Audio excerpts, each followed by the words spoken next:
At November 23, 1942, 4:47 a.m., Stalingrad Factory District, Soviet Union. Private Ivan Volkov crouched behind a shattered brick wall with 4 rounds remaining in his Mosin Nagant rifle. Across 200 meters of rubble, 66 German soldiers advanced in 3 waves toward his position. Soviet doctrine prohibited the use of captured enemy weapons, under penalty of summary execution for desertion. In the next 11 minutes, Volkov would violate that doctrine 17 times and create the most documented case of individual combat effectiveness in the Battle of Stalingrad, a case that would quietly reshape Red Army weapons policy by February 1943. Volkov came from Tula, and 20 miles south of Moscow, where his father operated a metal workshop that repaired agricultural machinery for collective farms. Before conscription in August 1941, Ivan spent 6 years as an apprentice machinist, rebuilding worn-out tractors and grain threshers with whatever parts he could scavenge. The skill wasn't glamorous, but it taught him one critical principle. When the correct tool isn't available, any tool that functions becomes the correct tool. His foreman, a veteran of the Civil War, put it differently. The machine doesn't care about regulations. It cares whether you make it work. That philosophy didn't translate well to military service. The Red Army of 1942 operated on rigid doctrine, developed by officers who'd survived Stalin's purges by never questioning orders. Weapons were assigned. Weapons were used as assigned. Deviation invited suspicion. Suspicion invited political officers. Political officers invited disappearance. By November 1942, Volkov had watched that doctrine kill men in ways that had nothing to do with German bullets. The Mosin Nagant rifle, a reliable weapon in open terrain, became a liability in Stalingrad's close-quarters factory combat. The bolt action required precious seconds between shots. The 5-round internal magazine meant constant reloading. The 48-inch length made it unwieldy in tight spaces between machinery and rubble. Private Anatoly Dubois died on November 8th in the Red October factory when his Mosin Nagant's length prevented him from bringing the weapon to bear as he rounded a corner. A German soldier with an MP-40 submachine gun fired from 8 feet away. Dubois took 11 rounds to the chest and abdomen. Volkov was 6 meters behind him, close enough to hear Dubois' final breath, a wet gurgling sound that lasted 4 seconds. Corporal Sergei Novak bled out on November 12th after a firefight in the Barakati gun factory. He'd fired his 5 rounds, killed 2 Germans, then spent 8 seconds working his bolt and fumbling for a stripper clip, while a 3rd German closed the distance. The German's bayonet entered Novak's abdomen below the rib cage and exited through his lower back. Novak lived for 6 minutes, screaming for his mother in Ukrainian. The German soldier who killed him carried an MP-40 with a 32-round magazine. He hadn't needed to reload once. Lieutenant Boris Volkov, no relation to Ivan, died on November 18th, leading a counterattack through the chemist's shop, a ruined pharmacy that had become a German strongpoint. He'd killed 3 Germans with 3 shots from his Mosin Nagant, then encountered 4 more in a basement stairwell. Working the bolt in that confined space, his rifle struck the concrete wall. The impact jammed the bolt mechanism. He died trying to clear it, while German bullets tore through his throat and chest. The autopsy, conducted by the battalion medical officer, noted 7 entry wounds. The Germans had used automatic weapons. Volkov had died with a bolt-action rifle that had become a club. Private Mikhail Petrova, A female sniper assigned to Volkov's unit after distinguishing herself at Sevastopol was killed on November 20th by a German she'd already shot. She'd hit him center mass with her Mosin Nagant from 90 meters. The round struck his chest but failed to penetrate the steel plate he wore beneath his uniform. She was working her bolt for a second shot when he recovered and returned fire with his Kar 98K rifle. Her shot would have killed him instantly if she'd been using the German weapon lying 3 meters to her left, a battlefield pickup from the previous day's fighting. Soviet doctrine forbade her from taking it. She followed doctrine. She died following it. The statistics became impossible to ignore by mid-November. Volkov's company, originally 140 men, had been reduced to 47 effectives. Soviet intelligence estimated German forces in their sector were similarly depleted, yet the Germans maintained superior firepower in close combat. A classified report prepared by the battalion political officer noted that 68% of Soviet casualties in factory combat died while reloading or working bolt mechanisms. The report concluded that soldiers required greater dedication to Marxist-Leninist principles. It did not mention weapons. Volkov mentioned weapons to his company commander on November 21st. Captain Grigory Volkov, again no relation, was a pre-war officer who'd survived by being competent enough to win battles and political enough to avoid making enemies. He listened to Private Volkov's assessment in the basement of the Lazur chemical plant, surrounded by maps and discarded ration tins. "The Germans have automatic weapons," Volkov said. "We have bolt-action rifles. In rooms and corridors, automatic weapons win." "We have PPSH submachine guns," the captain replied. "We have 17 PPSH submachine guns for 47 men," Volkov said, "and 240 rounds of ammunition total for those 17 weapons. We have 4,800 rounds of 7.62 mm for Mosin Nagants. We have the wrong ammunition for the right weapons. Then use your rifle better. I used Dubois' rifle perfectly. I fired 5 shots and killed 4 Germans. The 5th German killed Dubois while I was reloading." The captain studied his maps. The silence stretched for 11 seconds. "There are German weapons everywhere," Volkov said quietly. "MP40s, Kar 98Ks, MG34s. Some still have ammunition.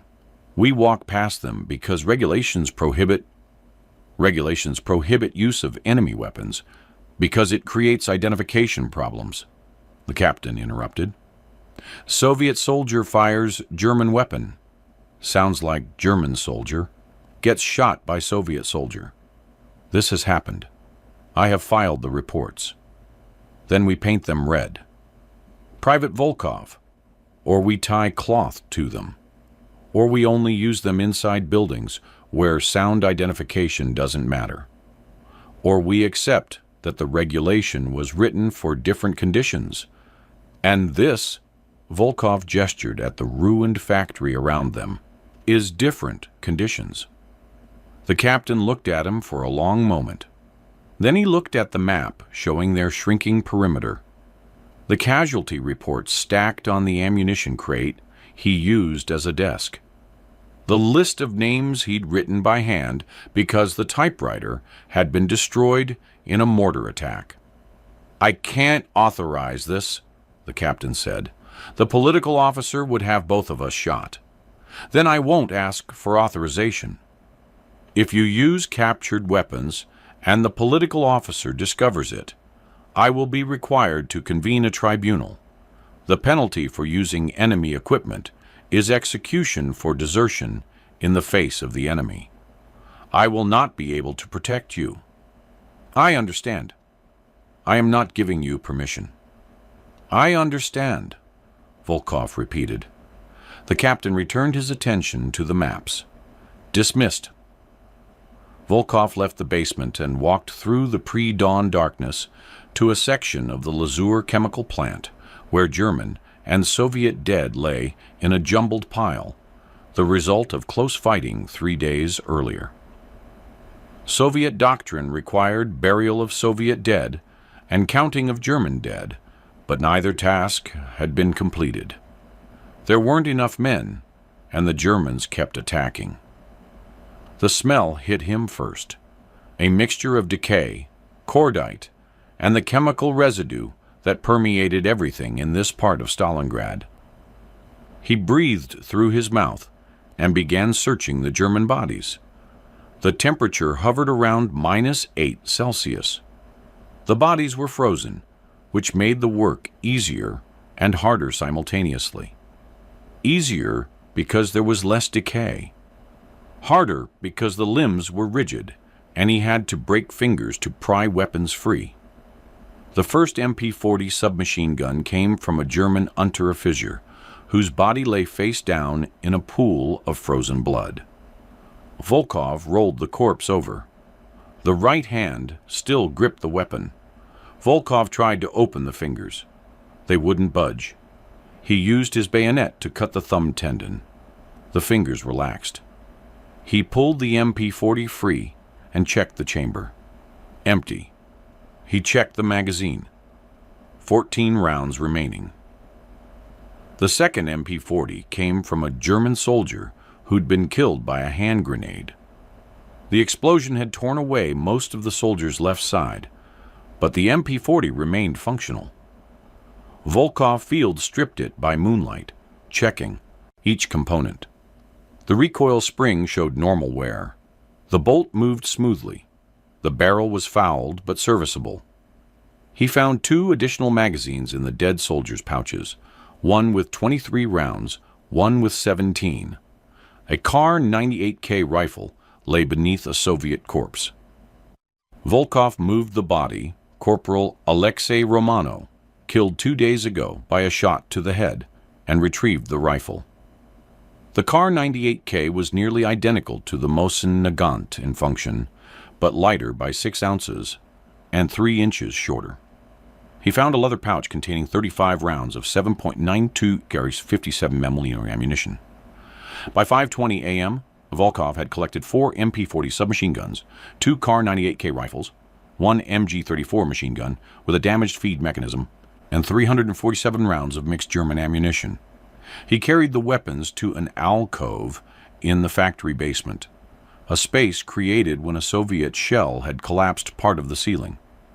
He arranged the weapons on a canvas tarp and began cleaning them with a rag soaked in machine oil scavenged from a broken lathe. The work took 43 minutes. His fingers went numb twice. He had to stop at 5:47 a.m. to warm his hands over a small fire another soldier had built from broken furniture. When he returned to the alcove, he found Private Yakov Sullivan, an American volunteer whose grandparents had emigrated from Ireland before returning to the Soviet Union during the Depression, examining the MP-40s. "Where did these come from?" Sullivan asked in Russian with a thick accent. "The Germans left them." "The political officer will have you shot. Only if he finds out." Sullivan picked up one of the MP-40s, checked the chamber, worked the bolt. "I used one of these in Madrid. Spanish nationalists had them. Good weapon, simple, reliable." He looked at Volkov. "You planning to use these yourself?" "I'm planning to stay alive." "I'll keep quiet if you give me one." Volkov handed him the MP-40 with 23 rounds. Sullivan nodded once and walked away. At 6:15 a.m., the German attack began. It came from the northwest, 3 companies of infantry supported by mortar fire. The objective was clear: push the Soviets out of the Lazur chemical plant and establish a defensive line along the Volga River embankment. Volkov's company held the southern section of the plant, 47 men spread across 400 meters of ruins. Volkov took his position in a second-floor room that overlooked the main approach. He had his Mosin Nagant rifle with 4 rounds, one MP40 with 14 rounds, and one Kar 98K with 35 rounds. He'd left the other weapons in the alcove. The German advance was methodical.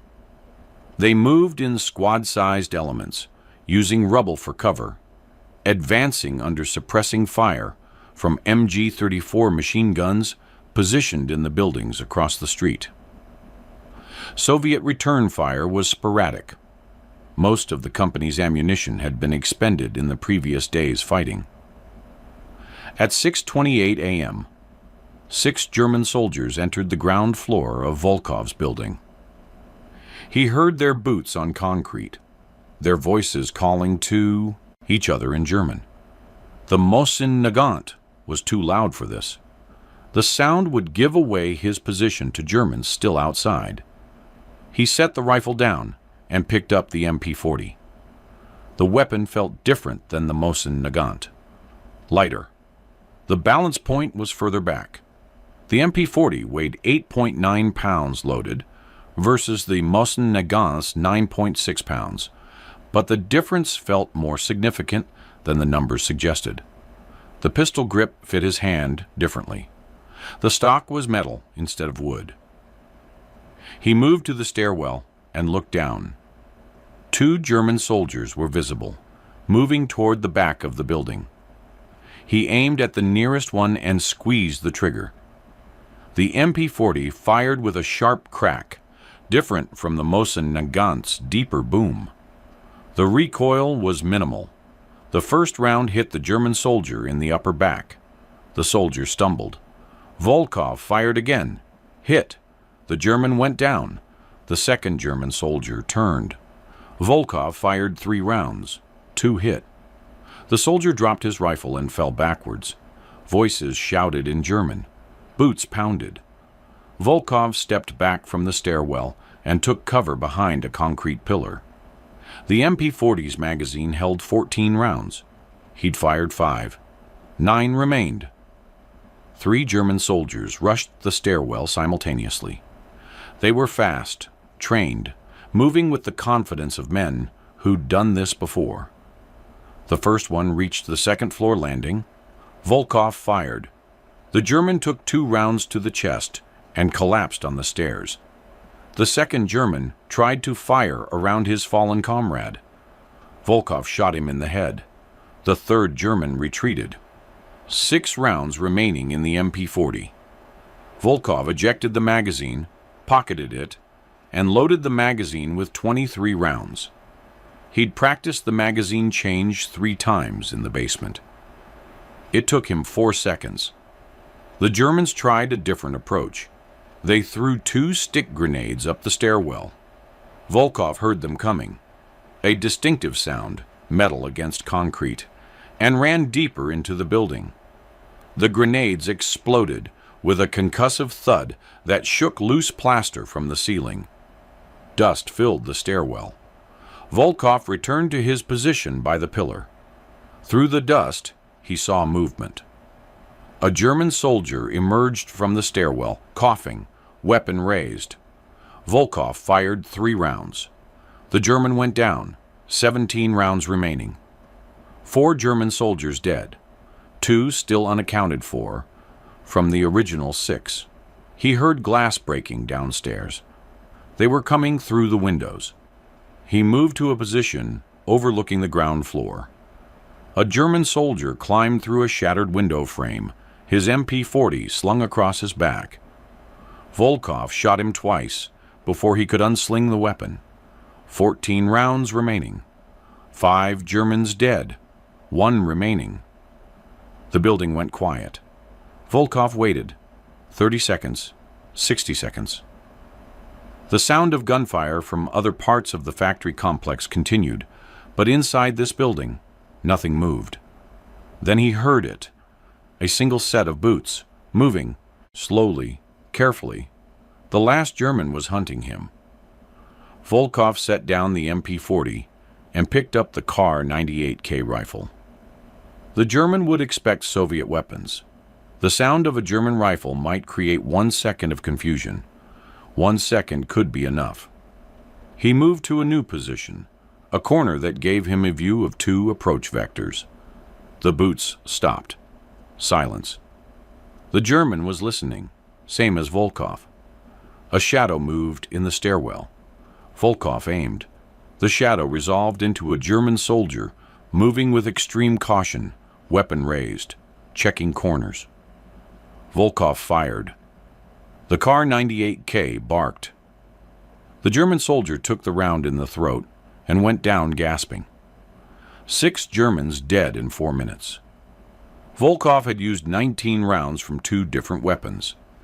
His Mosin Nagant rifle sat untouched in the corner with its 4 remaining rounds. At 6:35 a.m., the second wave hit.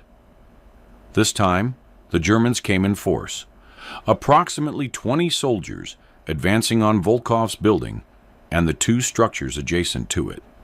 They'd learned. They used smoke grenades. They suppressed the upper floors with machine gun fire, while infantry advanced under cover. Volkov retrieved his MP-40 and moved to a position that overlooked the eastern approach. German soldiers emerged from the smoke like ghosts. He counted 9. They were 40 meters away when he opened fire. The MP-40's effective range was 100 meters, but accuracy degraded sharply beyond 50. At 40 meters, Volkov could aim for specific targets. He fired controlled bursts, 3 rounds, shift, 3 rounds, shift. The first burst hit a German soldier in the legs. He went down screaming. The second burst missed. The third burst hit another German in the shoulder and chest. The Germans scattered, taking cover behind rubble. Return fire raked the building. Bullets punched through the already shattered walls. Volkov ducked as rounds passed inches above his head. Plaster exploded. Brick dust filled the air. He reloaded. The magazine with 17 rounds. He'd fired 9 from the previous magazine. 8 rounds remaining across 2 magazines. The Germans advanced using fire and movement. 3 would shoot while 3 moved. Then the roles reversed. Textbook tactics. Volkov had read about this in training. Reading about it was different than experiencing it. A German soldier reached the ground floor window. Volkov shot him as he climbed through. The soldier fell backwards. Another German immediately took his place. Volkov fired. Hit. The German's helmet flew off. He collapsed inside the window frame. 12 rounds remaining in the current magazine. The Germans pulled back temporarily, regrouping behind a collapsed wall 30 meters from the building. Volkov used the lull to retrieve the other MP-40 from his original position.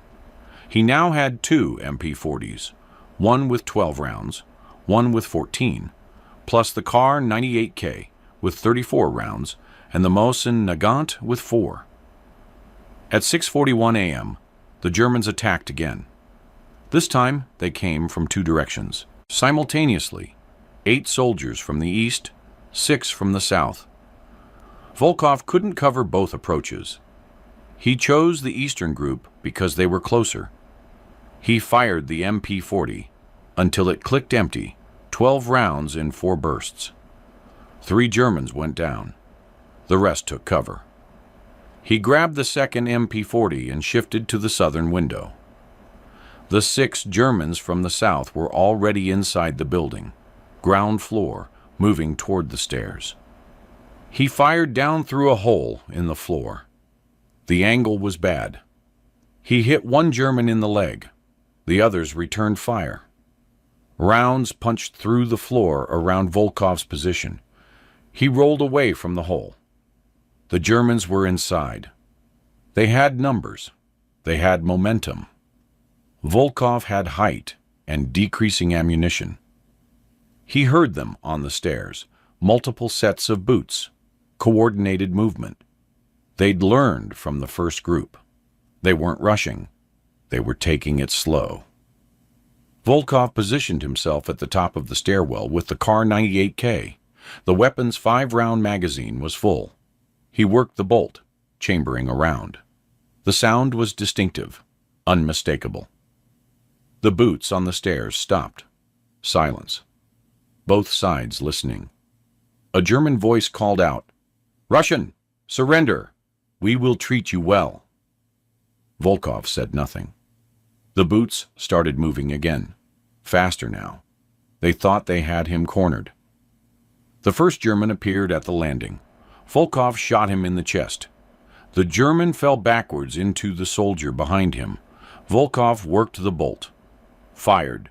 Hit the second German in the abdomen. Worked the bolt. The third German ducked back around the corner. More stick grenades came up the stairs. Volkov ran. The explosions shook the building. Part of the ceiling collapsed. The stairwell filled with dust and debris. Volkov moved to the southern window and looked down. 3 German soldiers were climbing through the ground floor windows, using the confusion of the grenades as cover. He shot 2 with the Kar 98K. 2 shots, 2 kills. The third one made it inside. 1 round left in the Kar 98K. Volkov pocketed the rifle and picked up the empty MP40. He still had the magazine with 8 rounds. He loaded it and charged the weapon.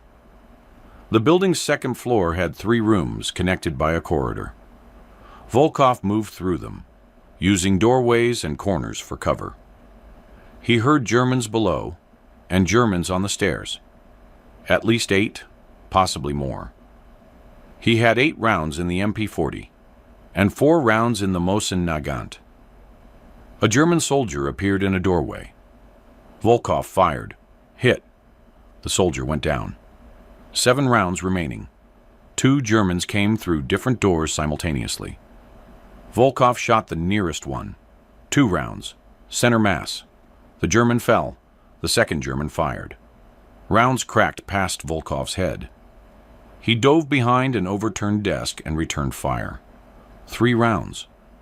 The German retreated. 2 rounds left in the MP40. At least 6 Germans still in the building. Volkov dropped the MP40 and unslung his Mosin Nagant. The rifle felt familiar after the alien ergonomics of the German weapons. He worked the bolt, chambering one of his 4 remaining Russian rounds. A German soldier rushed his position, firing an MP40 on full automatic. The burst went wide.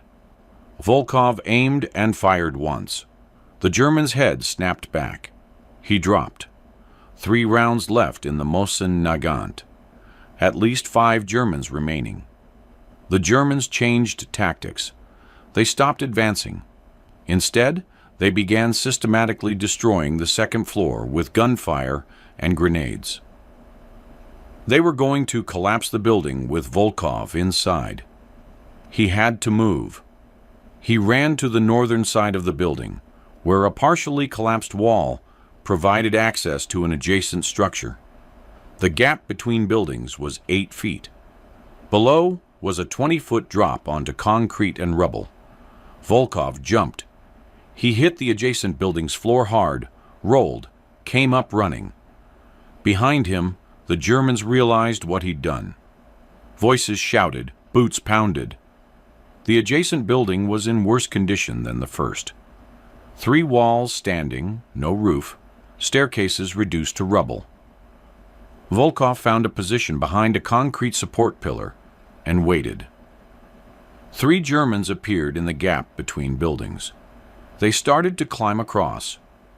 Volkov shot the first one with the Mosin Nagant. The German fell into the gap between buildings and didn't make a sound after hitting the ground. Volkov worked the bolt. 2 rounds left. The other 2 Germans made it across. Volkov shot one as he landed. The German went down with a round through the chest. Volkov worked the bolt for his final round. The last German fired first. His MP40 rounds struck the concrete pillar. Chips of stone sprayed Volkov's face. He felt a sharp pain above his right eye. Blood ran down his face. He wiped the blood away with his sleeve, aimed, and fired his last round. The German took it in the shoulder, spun, fell. The Mosin Nagant was empty. Volkov drew his combat knife and approached the wounded German. The soldier was young, maybe 20, clutching his shoulder, trying to bring his MP-40 to bear with one hand. Volkov kicked the weapon away. The German looked up at him, eyes wide, speaking rapidly in German. Volkov didn't understand the words, but the tone was clear, pleading. Volkov picked up the German's MP-40. The magazine was half full. He left the German there, shoulder wound, bleeding, and returned to his original position. At 6:54 a.m., the third wave attacked. This wave was different. The Germans had committed nearly their entire available force, approximately 30 soldiers with machine gun support. They'd accepted that Volkov's position was costing them casualties, and they'd decided overwhelming force was the solution. Volkov watched them come. He counted them as they assembled in the rubble 100 meters away. 32 soldiers visible, possibly more out of sight. He had one half-full MP-40 magazine, one empty MP-40, one empty Mosin Nagant, and one Kar 98K with one round. The mathematics were straightforward. He couldn't win. The Germans advanced in squad bounds, 3 squads of 10 soldiers each, with 2 soldiers operating an MG-34 from a support position. The MG-34 opened fire, raking the buildings where Soviet defenders remained. The sound was distinctive, a high rate of fire, approximately 800 rounds per minute, the bullets making a tearing sound as they passed. Volkov counted rounds in the MP-40. 16. The first German squad reached 50 meters. Volkov fired controlled bursts. 3 rounds. A German soldier went down. 3 rounds. Another hit. The squad took cover. 10 rounds remaining. The second squad advanced through a different approach, using a collapsed wall for cover. Volkov shifted position and fired. 2 bursts, 1 German down, 1 wounded. 4 rounds remaining. The third squad was circling around to flank him. Volkov saw the movement, soldiers dashing between ruins, getting closer. He fired his last 4 rounds at them, hit 1, maybe. The MP-40 clicked empty. Volkov dropped it and picked up the Kar 98K with its single round, 1 shot, 30-plus Germans. He thought about Dubois dying in a corridor, Novak bleeding out over 8 seconds. Lieutenant Volkov with a jammed bolt. Petrova killed because doctrine said she couldn't use the weapon that would have saved her life. He thought about the captain's words, "I will not be able to protect you." He looked at the dead German soldier, whose MP-40 he'd just emptied. The soldier's pouches held 2 additional magazines. Volkov took them. One had 28 rounds, one had 31. He looked at the other dead Germans scattered through the building. How many MP-40s? How much ammunition? The third squad was 30 meters away. Volkov shot their leader with the Kar 98K's last round. The soldier went down, the squad scattered. Volkov ran to the nearest German corpse and pulled an MP-40 free. He checked the magazine. 19 rounds. He slung it and ran to the next corpse. Another MP-40. 23 rounds. The Germans were shouting. They knew he was collecting weapons. They were rushing now, trying to get to him before he could rearm. Volkov grabbed a third MP-40 from a German he'd killed in the first wave. Full magazine. 32 rounds. He had 3 MP-40s loaded and 2 spare magazines. 74 rounds plus 59 in the loaded weapons. 133 rounds total. A German soldier appeared in the doorway. Volkov shot him with the first MP-40. 4 rounds. The German went down. 129 rounds remaining. Two more Germans rushed the building together. Volkov fired. 6 rounds. Both went down. 123 rounds. The Germans pulled back. Volkov used the time to arrange his weapons. He placed the 3 loaded MP40s in easy reach and the spare magazines in his pockets. His hands were shaking. He clamped them together until they steadied. At 7:02 a.m., the Germans attacked in force. All remaining soldiers, approximately 26, advancing simultaneously from multiple directions. They were done being tactical. They were going to overwhelm him with numbers. Volkov fired the first MP40 until empty. 19 rounds in controlled bursts. 4 Germans went down. The rest kept coming. He dropped the empty weapon and grabbed the second MP40. 23 rounds. He fired 3-round bursts at targets of opportunity. A German climbing through a window. A German crossing open ground. A German positioning an MG-34. The weapon ran dry, 5 Germans down, 21 still advancing. He grabbed the third MP40, 32 rounds. The Germans were inside the building now, multiple entry points, coordinated assault. This was the end. Volkov knew it. The Germans knew it. He fired the MP40 in sustained bursts. A German on the stairs, 3 rounds. A German in the eastern room, 4 rounds. 2 Germans coming through the northern breach, 6 rounds combined. The MP40 overheated. The barrel was almost too hot to touch. Volkov's hands were blistered from the heat. He kept firing. 12 rounds left. 3 Germans down, 10 rounds. 2 Germans down, 5 rounds. 1 German down, 3 rounds. A German soldier took them in the chest and abdomen and kept coming for another 2 steps before collapsing. The MP40 clicked empty. Volkov drew his knife. A German soldier appeared in the doorway, MP40 raised. Volkov charged him. The distance was 4 meters. The German fired. Missed. Volkov closed the gap and drove the knife into the German's throat. The soldier went down gurgling. Volkov took the German's MP40. The magazine was nearly full. 30 rounds. At 7:08 a.m., the Soviet counterattack arrived. Volkov heard them before he saw them. PPSH submachine guns, distinctive sound, Soviet voices shouting. A platoon from another company had seen the fighting and maneuvered to hit the Germans from the flank. The Germans, caught between Volkov and the Soviet platoon, broke. They retreated in disorder, leaving their dead and wounded. The Soviet platoon pursued for 50 meters, then stopped and consolidated their position. Volkov sat down on the floor of the building. His hands were blistered from hot weapons. His face was covered in blood from the stone chip that had cut his forehead. His ears rang from sustained gunfire in enclosed spaces. He counted the German bodies he could see from his position. 17. There were more in other parts of the building and outside.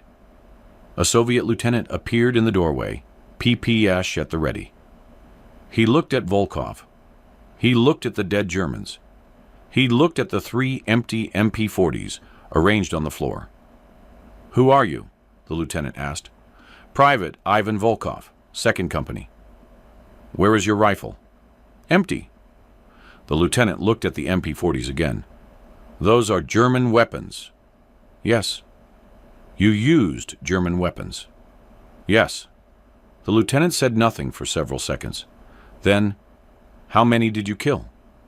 "I don't know. I didn't count." "Count now." Volkov walked through the building with the lieutenant. They counted bodies. 17 inside the building. 4 more in the adjacent building. 3 in the gap between buildings. 2 more outside. The lieutenant's platoon reported finding additional German dead in their line of advance, soldiers who'd been wounded in Volkov's building and died while retreating. The final count was 28 confirmed kills attributed to Volkov's position.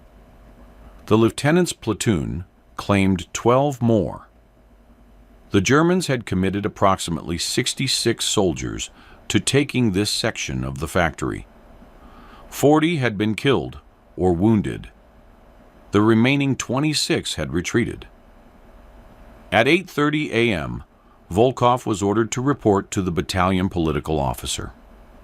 The political officer operated from a basement in the Barricadi gun factory, 2 blocks away. Volkov walked there escorted by 2 soldiers with PPSH submachine guns. The escort wasn't for protection. The political officer was a major named Dmitry O'Brien. His grandfather had been an American communist who'd emigrated to the Soviet Union in the 1920s. O'Brien sat behind a desk made from ammunition crates. He had Volkov's company commander's report in front of him. He also had the German MP-40s, which had been confiscated and brought to his office. "Private Volkov," O'Brien said, "you are accused of using enemy weapons in combat. This is a violation of Red Army regulations and constitutes potential desertion in the face of the enemy. How do you respond?"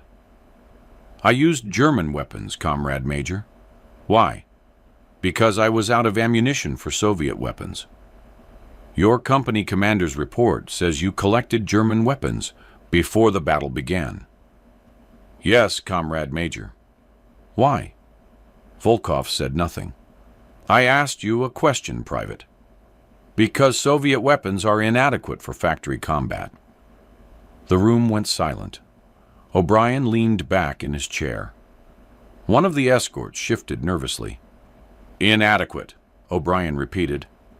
"Yes, Comrade Major. The Mosin Nagant rifle is too long for close quarters. The bolt action is too slow. The 5-round magazine requires constant reloading. Men die while reloading. Men die in war, Private. Men die unnecessarily when they have the wrong weapons. And you decided to correct this deficiency on your own initiative." "Yes, Comrade Major." "Without authorization." "I requested authorization. My company commander said he could not provide it." O'Brien looked at the company commander's report again. "Captain Volkov claims he told you that use of enemy weapons would result in a tribunal." "Yes, Comrade Major." "Yet you proceeded anyway." "Yes, Comrade Major." "Why?" Volkov thought about how to answer. He thought about Dubois and Novak, and Lieutenant Volkov and Petrova. He thought about the regulation that had killed them as surely as German bullets. "Because the regulation is wrong, Comrade Major." O'Brien stood up. "The regulation is Red Army doctrine. Red Army doctrine is not wrong." "Then Red Army doctrine killed Dubois, Novak, Lieutenant Volkov, and Petrova, and it will keep killing men until someone changes it." The escorts raised their weapons. O'Brien held up a hand. They lowered the weapons. "You killed 28 German soldiers this morning," O'Brien said. "Yes, Comrade Major." "Using exclusively German weapons." "After I exhausted Soviet ammunition." "You collected German weapons before the battle. You planned this." "I prepared for the next battle using whatever resources were available." O'Brien walked around the desk. He picked up one of the MP-40s and examined it. "This weapon is effective."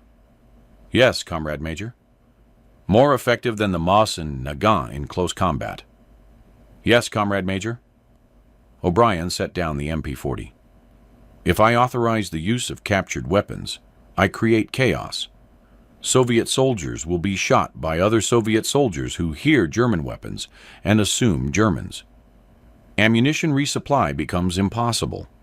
Maintenance becomes impossible. The entire logistics system breaks down. Then we designate specific units to use captured weapons. We mark them. We train them.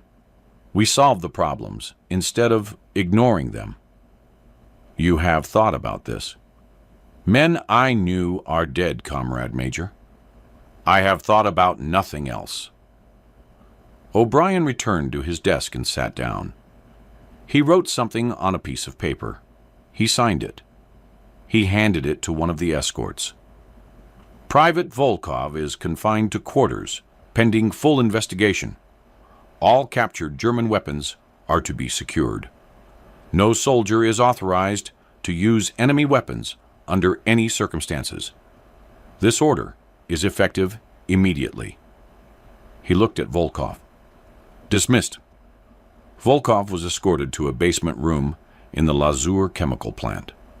The room was 6 feet by 8 feet with no window.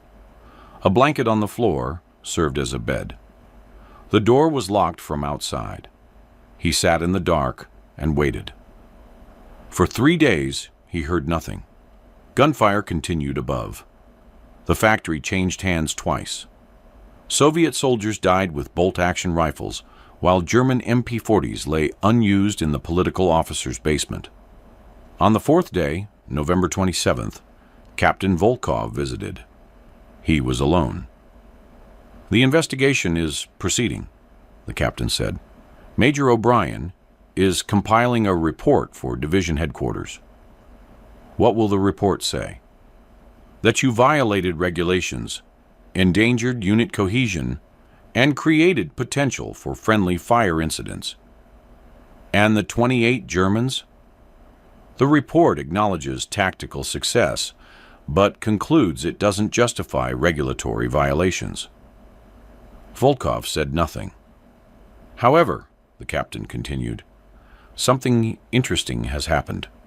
Other soldiers in the battalion have begun using captured German weapons.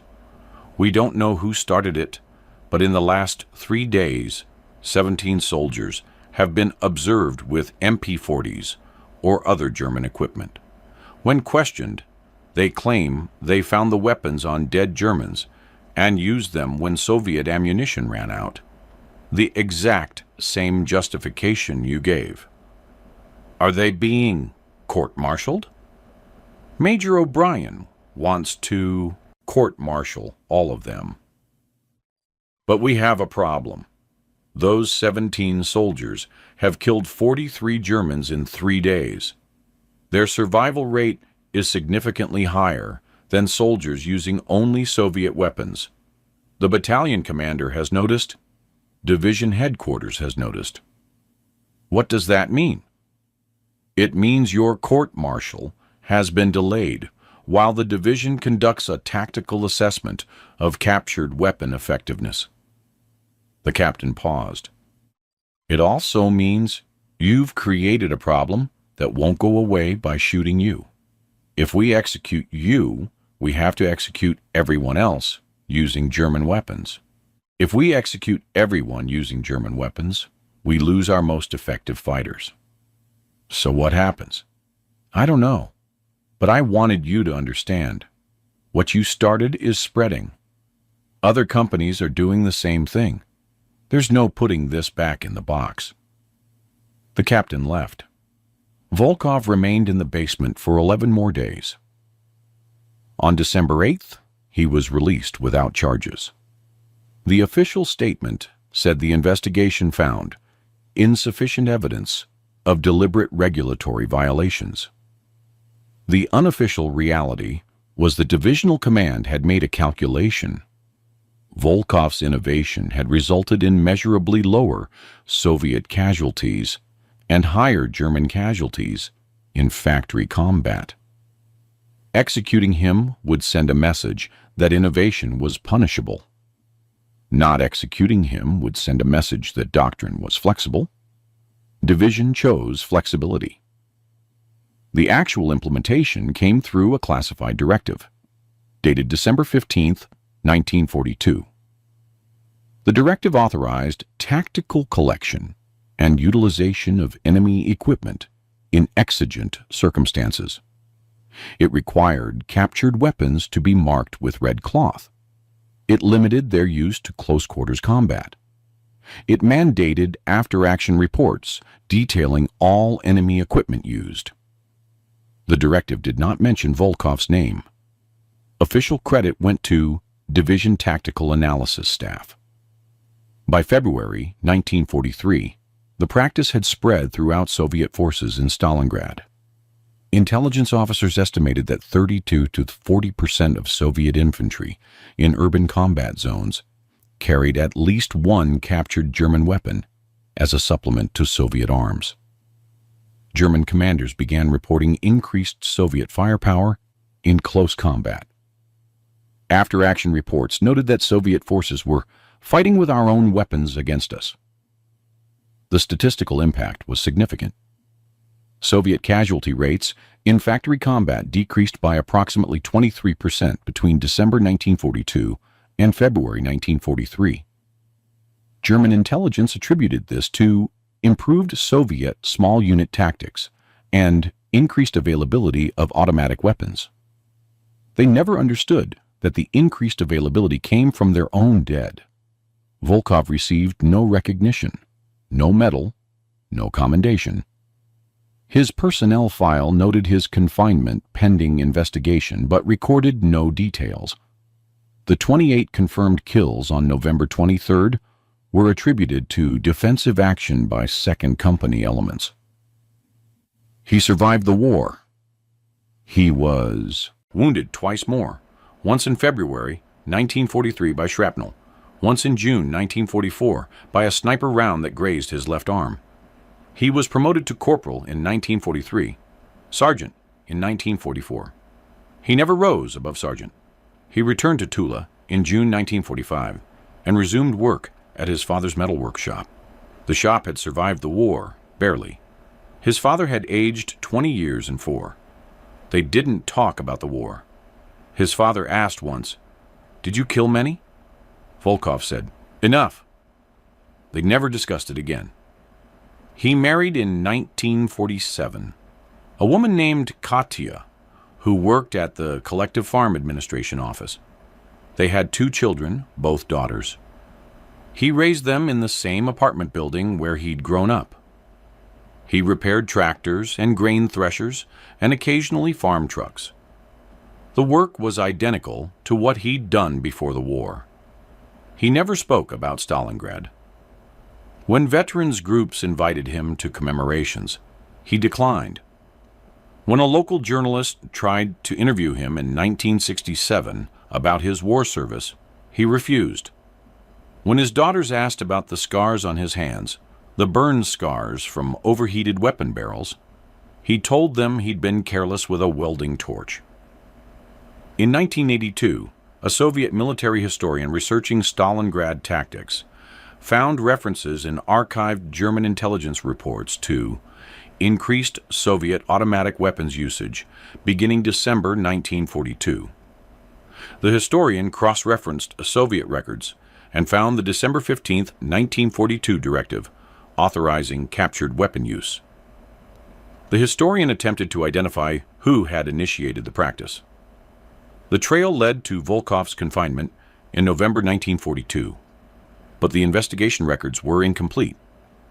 The historian wrote to Volkov, requesting an interview. Volkov never responded. Ivan Volkov died in November 1987 at age 68 from heart failure. His obituary in the Tula newspaper mentioned his military service in one sentence. Volkov served in the Red Army from 1941 to 1945 and participated in the defense of Stalingrad. It did not mention the November 23, 1942 action. It did not mention the 66 German soldiers. It did not mention that his violation of regulations had saved hundreds of Soviet lives by forcing the Red Army to acknowledge that doctrine written in peacetime Moscow didn't account for reality in wartime Stalingrad. The funeral was attended by approximately 40 people, family, co-workers, neighbors. 3 elderly men in old Red Army uniforms stood together at the back of the cemetery. They didn't speak to the family. After the burial, one of them placed a German MP40 magazine on the grave. It was empty. The magazine had been polished until it gleamed. One of the old soldiers said to another, "He showed us we could use what worked instead of dying with what didn't." The other soldier nodded. Officers never credited him. Officers never credit sergeants, but we knew. They stood there for several minutes, then walked away. Innovation in war doesn't originate in staff colleges or headquarters briefing rooms. It comes from men in basements and ruined factories who've watched friends die from preventable causes and who possess both the skill to identify solutions and the courage to implement them despite consequences. The Red Army's tactical flexibility in Stalingrad, the willingness to use captured weapons, to adapt doctrine to terrain, to prioritize results over regulations, came not from commanders, but from privates, from men like Volkov, who understood that survival mattered more than compliance. The official histories credit tactical evolution and adaptation to urban warfare conditions. They don't credit the machinist from Tula, who violated regulations, risked execution, and forced the system to acknowledge reality. They don't credit the 17 soldiers who saw what he did and followed his example. They don't credit the hundreds who lived because doctrine changed. That's how the Red Army learned to fight in Stalingrad. Not through orders from Moscow, through sergeants who picked up enemy weapons and refused to die with the wrong rifle in their hands. If you found this story compelling, please like this video. Subscribe to stay connected with these untold histories from World War II. Leave a comment telling us where you're watching from, and share this to honor the forgotten innovators who changed warfare from the bottom up. Thank you for keeping these stories alive.